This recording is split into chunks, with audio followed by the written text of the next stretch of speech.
Guys அவ்வளோதான், Milo ஷேக் பயங்கரமாக ready ஆகிடுச்சு.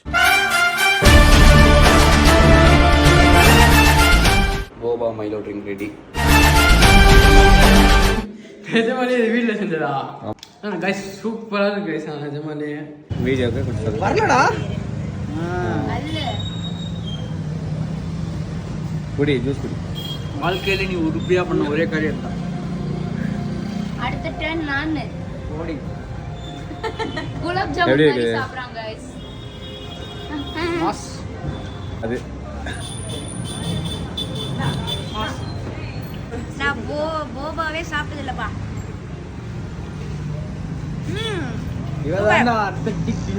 நீங்கள் வீட்டில் செஞ்சு ஒரே ஒரு ட்ரை பண்ணி பாருங்கள். ட்ரை பண்ணிட்டு எப்படி கமெண்ட் பண்ணுங்கள். மறக்காமல் சேனலை சப்ஸ்கிரைப் பண்ணி இந்த வீடியோ ஃப்ரெண்ட்ஸ் அண்ட் ஃபேமிலியோட ஷேர் பண்ணுவீங்க. டாடா, இன்னொரு வீடியோவில் பார்க்கலாம்.